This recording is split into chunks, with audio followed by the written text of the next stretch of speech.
In a shocking turn of events, Kenneth Copeland has broken his silence on the death of his beloved wife Gloria, revealing a hidden truth that no one saw coming. For years, Gloria's private life was shrouded in mystery, and now, after her passing, Kenneth is spilling the secrets that have been kept behind closed doors. What did Gloria hide from the world? What was she really like behind the scenes? The answers will leave you speechless. Stay tuned as we dive into the truth that's now coming to light. The air was thick with anticipation as Kenneth Copeland stood at the podium, the weight of the moment heavy on his shoulders. The audience, packed with people who had admired him and his late wife Gloria for decades, could feel that something was different. This wasn't the usual fiery sermon or polished tribute to a beloved wife. This time, Kenneth was here to share something much deeper, something that had remained hidden for years. As he began to speak, the words that came out were nothing like anyone expected. "I've been quiet for a long time," he started, his voice softer than usual, the weariness clear in his tone. "But I think it's time to tell the truth." The room fell silent, every person on edge, hanging on his every word. Kenneth wasn't there to praise Gloria or recite the image that the world had known. He was there to reveal the truth about their marriage. A truth that no one, not even their closest followers, had ever imagined. Kenneth's confession wasn't an attack on Gloria. Far from it. He wasn't trying to destroy her legacy or tarnish the image she had built. But as he spoke, it became clear that the perfect marriage everyone had seen was not what it appeared to be. Kenneth shared how, behind the smiles on stage and the happy photos, their marriage had been far more complicated. There had been battles, not of physical violence, but of emotions. Deep, cutting arguments that were never seen by the public. He talked about how Gloria, the woman who everyone saw as the epitome of grace and poise, could be harsh, even cruel behind closed doors. "She could turn words into weapons," Kenneth admitted. "I tried to fight back, but most of the time I backed down." He wasn't angry or bitter as he spoke. There was sadness in his voice, a sorrow for the years spent in silence, trying to protect the image of a perfect marriage while secretly suffering inside. Kenneth went on to explain that for years he had kept quiet. He thought that love meant protecting Gloria's image, shielding their marriage from public scrutiny, even at the cost of his own emotional well-being.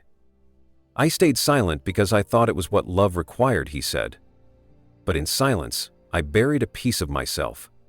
There was no malice in his words, only a deep regret for the years of pretending.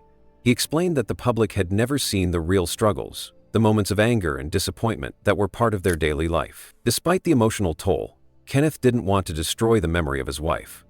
"This isn't to tear her down," he clarified. "It's to be honest, to show that even in ministry, even in marriage, there can be pain, and that pain deserves to be spoken out loud." The weight of the confession hung in the air, and for the first time, Kenneth Copeland had freed himself from the burden of silence that had weighed on him for decades. The years Kenneth Copeland spent alongside Gloria, sharing both the ministry and life, had been filled with moments of triumph, but also moments of intense emotional and physical struggles.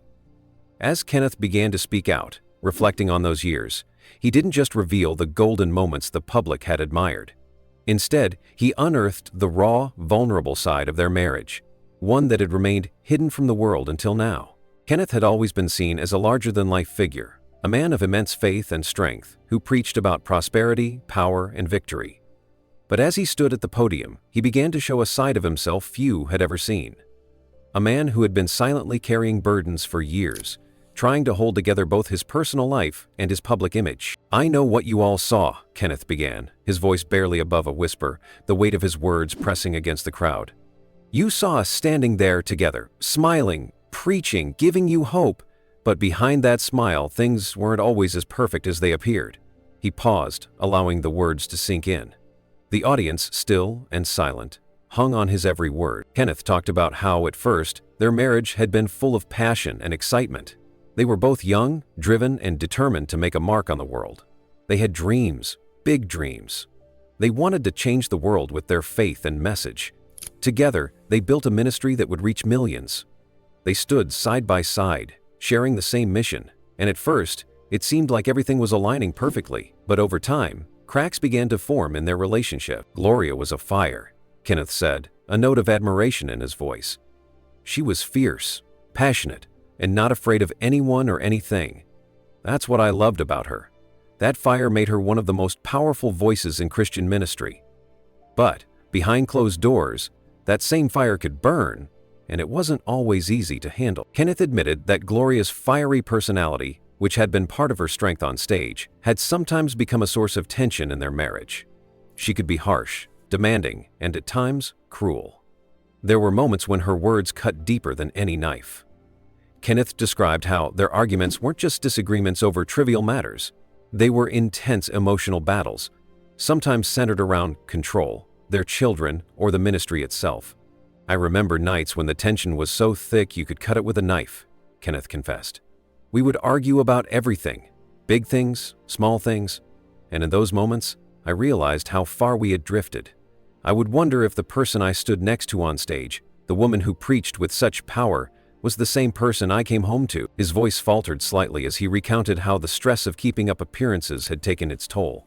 The pressure to maintain a perfect image, to present the perfect marriage to the public, had become suffocating. They were the face of their ministry, and every time they stepped on stage, they had to wear their best smiles. Even when behind closed doors, they were struggling to keep it all together. I remember there were nights when I would go to bed alone, he continued, his voice quiet but steady. We would fight, and then we wouldn't speak for days. And when we did, it was like walking on eggshells. But the moment the cameras turned on, we knew how to put on a show. We were professionals. We knew how to act like everything was fine. There were moments, Kenneth said, when he felt utterly exhausted by the constant need to keep up the facade. I'm not talking about just the ministry, he explained. I'm talking about life. Our marriage, the ministry, it was all intertwined. And after a while, I started to wonder if I had lost myself in all of it. He admitted that there were times when he felt emotionally numb, going through the motions of his life without truly feeling anything. He spoke about how, as the years went on, Gloria's temper became harder to manage. She could explode over the smallest things, a missed appointment, a misplaced paper. Something as simple as the wrong tone in my voice would set her off. And when she got angry, she could make the walls shake with the force of it. There were nights when I would sleep in the guest room just to avoid the confrontation. It wasn't peaceful, but I thought that was what love was, enduring, pushing through for the sake of the ministry, for the sake of the image we had built. As Kenneth shared his pain, there was no anger in his words, just deep sorrow. I was afraid of her temper, he admitted. I didn't want to admit it, but I was. I didn't know what to expect when I got home some days. Would she be calm and loving, or would I have to walk on eggshells again? He looked down at his hands, visibly pained by the memory. And I didn't want to leave her. I didn't want to break up the family, the ministry, all of it. But in the process, I lost parts of myself. He described how the weight of carrying this pain, this fear, in silence, had started to break him down. I would stand in front of thousands of people, preaching about God's love, about how marriage should be a reflection of that love. But inside, I felt hollow. I was holding it all in. I didn't ask for help. I didn't know how to. Kenneth paused, gathering his thoughts before he spoke again, this time with a newfound sense of clarity. There were moments of real beauty, too, he said, a softer tone in his voice. We had wonderful times, quiet mornings, just sitting together and drinking coffee, laughing together. There were trips where we acted like teenagers again. But those moments became fewer and farther between, and I felt myself slowly becoming someone else, someone I didn't recognize. He went on to reflect on how, for years, they had presented a perfect image to the world, one where everything looked ideal. But now, with Gloria gone, Kenneth could finally speak the truth. The perfect marriage wasn't perfect at all. It was a marriage full of emotional and physical struggles, full of pain that neither of them knew how to fix. It was a real marriage, he said, but it was hard, so hard. It was messy, beautiful at times, but also painful. Kenneth finished his story with a sense of finality, as though the burden of the past had been lifted, even just a little. He had carried it alone for so long, but now, for the first time, he was free to speak his truth. I don't regret the years, he said, but I regret the silence. I regret that we didn't let anyone in, that we didn't let our struggles be seen for what they were. We pretended for so long that everything was fine. But the truth is, it wasn't. Kenneth Copeland had always been a man of unwavering faith, a beacon of strength for many in the Christian community.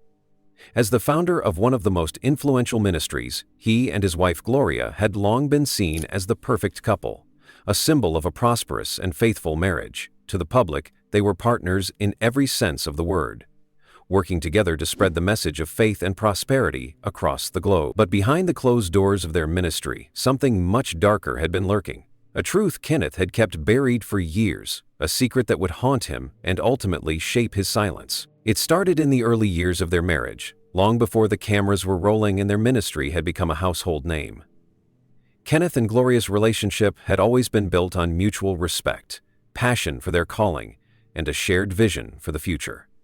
In the beginning, they were inseparable, two souls bound together by their love for God and their mission to help others. But as their ministry grew, so did the pressures that came with it, the constant travel, the public appearances, the weight of leading a worldwide ministry. As the years wore on, those pressures began to take a toll on their marriage. Though Kenneth refused to admit it at first, Gloria was a fire, Kenneth would say, his voice filled with admiration but also a hint of sadness. She had this power, this force that drew people in. She could speak to a crowd like no one else, and when she walked into a room, you knew she was there. That fire was one of the things I loved most about her. But, over time, that same fire started to burn in ways I couldn't control. As they became more successful, so did their private battles. Kenneth would often find himself fighting not just against the pressures of the ministry, but also against the growing tension at home. Gloria's temper, once something he admired for its intensity, now became something he feared. Her outbursts could come without warning, small irritations could spark massive arguments, and the silence that followed was deafening. It wasn't just the little things that tore at their relationship, it was the deeper issues, the ones no one ever saw. That took their toll. Kenneth had always been a man who believed in forgiveness, in the power of grace.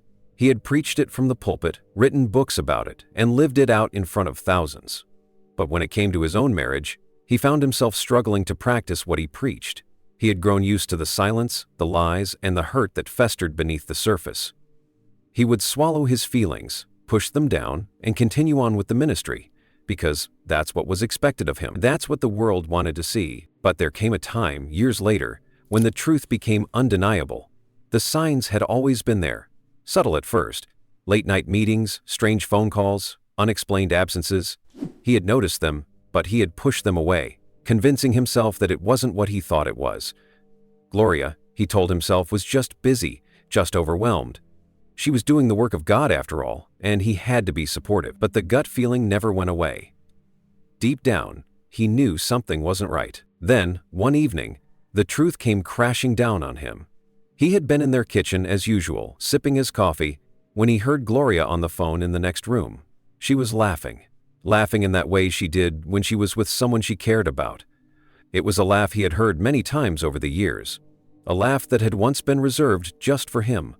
But this time, something in his gut twisted. He didn't need to hear the words. He knew what was happening. He felt it in the pit of his stomach. It wasn't the first time he had suspected something, but this was the moment when the weight of it all hit him like a ton of bricks. "I knew," he said quietly, his voice breaking for the first time as he relived that moment. "I knew in that instant, and I couldn't ignore it anymore. The signs were all there. And yet, I didn't want to face it. I didn't want to believe it. Because once you know for sure, you can't unknow it." Kenneth didn't confront Gloria that night. He couldn't. Instead, he stayed silent, swallowed his pain, and kept his suspicions to himself. He buried them deep, too afraid of what would happen if he spoke up. The ministry had become their life, and he couldn't risk losing it all. Not over a feeling, not over something he wasn't sure about. He chose silence. It seemed like the safer option. The weeks turned into months, and the more he ignored the truth, the heavier it became. He saw things he couldn't explain, things that made him question whether he had been living in a lie all along. The late-night meetings turned into late-night phone calls. The unexplained trips became more frequent, and the lies, small at first, grew into something bigger. But Kenneth kept his mouth shut. He couldn't bear to acknowledge it, couldn't face the reality of what it might mean for their ministry, for their marriage, for his faith. But silence, Kenneth would come to learn, was not peace. It was poison.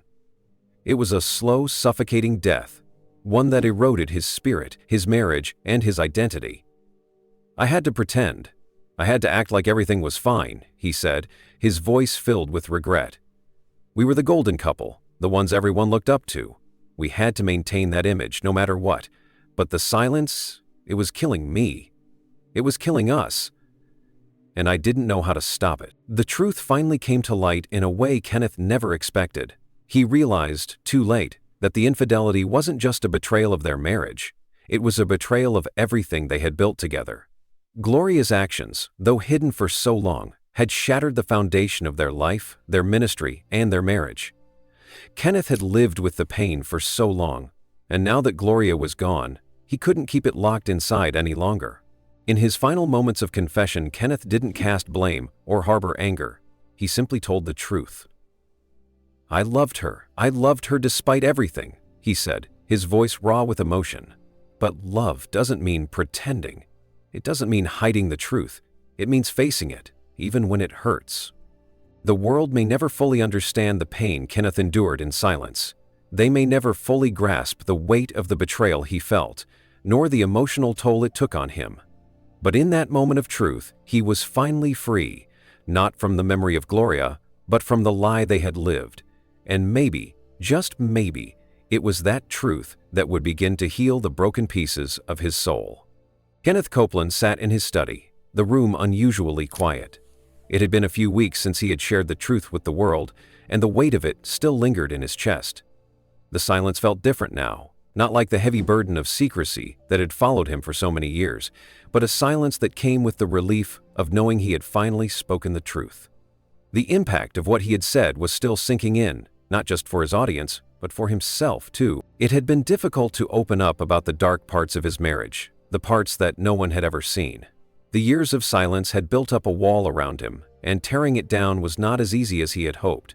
But in the days that followed, he started to realize that by sharing the truth, he had begun a journey toward healing, not just for himself, but for those who had been touched by his story. It was a strange feeling, this mix of relief and pain, as if the act of letting the truth out had broken something inside him, and yet, at the same time, made room for something new to grow. As the days passed, Kenneth reflected on how different his life felt now. He had spent so many years protecting an image, trying to maintain the perfect marriage, the perfect ministry. But in doing so, he had buried his own struggles, his own emotions. And now, it felt like he was finally free to feel, to grieve, and to let go of the guilt that had weighed him down for so long. He had spent years pretending that everything was okay, keeping up appearances for the sake of the ministry and the public. But now that the truth had been spoken, there was no going back. He had stepped into the light, and there was a certain power in that. But as much as he knew he had made the right choice by sharing his story, it was still hard to accept the reality of the fallout. People had reacted in ways he didn't expect. Some were supportive, understanding that healing could only come from the truth. Others were more judgmental, accusing him of airing dirty laundry and tarnishing Gloria's memory. There was no easy way to deal with the backlash, but he had to remind himself that the healing he was going through didn't depend on what others thought. It was a personal journey, and he couldn't let the opinions of others determine his path forward. In the weeks that followed, Kenneth started to feel the effects of his confession in unexpected ways. He found himself spending more time in prayer, seeking comfort and guidance from God in ways he hadn't in years. It wasn't just about asking for forgiveness, but about finding peace within himself. For the first time, he allowed himself to mourn, not just the loss of Gloria, but the loss of the image he had worked so hard to maintain. It was painful, but it was also liberating. He realized that by letting go of the facade, he was opening up to a deeper relationship with God, one that wasn't based on perfection, but on grace. As he spent more time in reflection, Kenneth began to see how much of his life had been shaped by fear. Fear of failure, fear of rejection, fear of not living up to the expectations placed on him. And for years, he had used his faith to mask those fears, thinking that if he just prayed hard enough or worked hard enough, everything would be okay. But now, in the stillness of his heart, he understood that it wasn't about pretending to be perfect. It was about accepting his flaws, his mistakes, and the imperfections in his marriage. He realized that healing didn't come from hiding the truth, but from embracing it and allowing it to shape him into a stronger, more compassionate person. Kenneth began to feel a shift in his ministry as well. People started reaching out to him, sharing their own struggles, their own truths, and thanking him for being brave enough to speak up. He had always believed that ministry was about helping others find hope and healing, but now it felt like he was living that message more authentically than ever before. His ministry wasn't about being perfect or having all the answers. It was about sharing the journey, the struggles, and the victories along the way. It was about walking alongside people in their pain and offering them the grace that he had found through his own journey of healing. In the midst of this personal transformation, Kenneth found that his faith had deepened in ways he hadn't expected. He had always believed in the power of God's love and forgiveness, but now it felt more real, more tangible. He could sense God's presence in his life in a new way, one that wasn't tied to his success or his image, but to his willingness to be vulnerable and honest. It was a humbling experience, one that showed him that God's grace wasn't dependent on perfection, but on authenticity. Kenneth knew that the road ahead wouldn't be easy. There would still be difficult conversations, ongoing healing, and moments of doubt. But for the first time, he felt like he was on the right path, a path that was leading him to a new beginning. He didn't have all the answers, and he wasn't sure what the future held, but he knew one thing for certain. The truth had set him free, and in that freedom, he had found a deeper connection with God, with others, and with himself. As he looked ahead, Kenneth felt a sense of peace that he hadn't known in years. He wasn't trying to protect an image anymore, and he wasn't pretending to be someone he wasn't. He was simply a man, walking in faith, trusting that God would continue to guide him on this new journey. He had taken the first step toward healing, and that was enough. The future was uncertain, but for the first time in a long time, he was okay with that. He knew that as long as he stayed true to himself and his faith, everything else would fall into place. The truth had changed everything for Kenneth. It had broken him, but it had also built him back up in ways he never could have imagined. It had given him the freedom to live without the weight of secrets, without the burden of pretending to be perfect. And in that freedom, he had found a new purpose. A purpose to live honestly, to love deeply, and to walk with others on their own paths to healing and redemption.